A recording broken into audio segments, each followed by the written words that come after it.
واجب ربي ما فقري الرانفنا أكما واجبا صلاة أفسومنا.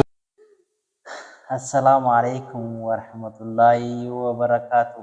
Jirra jirtu hordoftoonni keenya hundi keessanuu baga jiraattan jecha baga nagayaan dhuftan isiniin jennaa warri marftaniis akkas maantana arraantana nama haariyaa tokko qabadee isinii dhufee jira eenyu eetan dubban madam. Assalamualaikum warahmatullahi wabarakatuh. Jirra jirtu hordoftoota kabajamtoota kan caawud nagayaan keessan onni irraa ka'e bakkuma jirtan marattu isin haa ga'u jecha subscribe, like, share godhuudhaan nu gargaara kan caawud miidiyaa keessanii. Tola bilisa qarshii naman gaafatu akkasi like, share, subscribe wani bareeda akkasi subscribe godhaan isin jecha isin ja'a maal jettan isinoo yaada yoo qabaattan komantii jala nu barreessaa jecha kan nuti eeggatanis komantii jalatti garuu kan nuti eeggaru kan waan jiru natti fakkaata kan nuti eeggarre waan hin jirre natti hin fakkaatu akkasiin isiniin ja'a like, subscribe, share hamma dhumaatti godhaati jajjabeessa waan isin irraa barbaannu like, share, subscribe jecha akkasi maal jettu. Miidiyaa isaaniiti namni hin jaalanne ni jira jechuun gaa Oromoo miliyoona jaatamanii qabu waan fakkaatu. Like, share, subscribe hidhaan gargaara. Miidiyaa keessanii guddisaadha. Akkas. Garuu maaltu akka yuutuubii jira hedduu isa kakaase. Ani na kaase. Ani na kaase.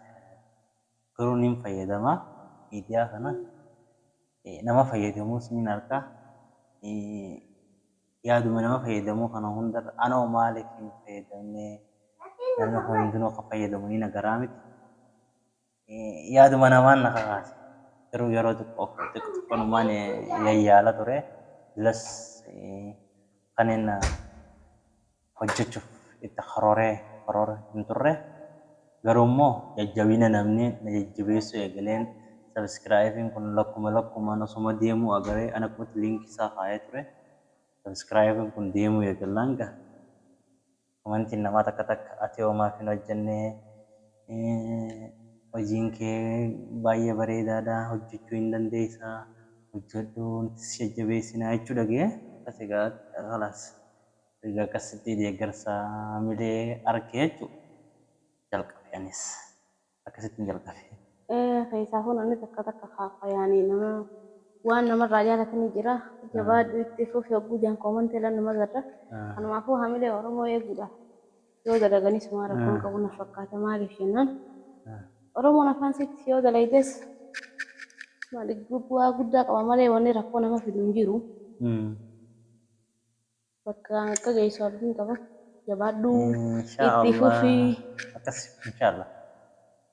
inshaallah akkasigaa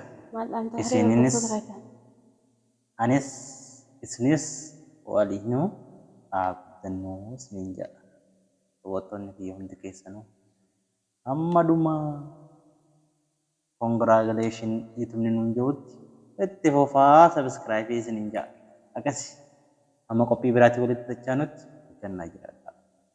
Ciao, bye bye.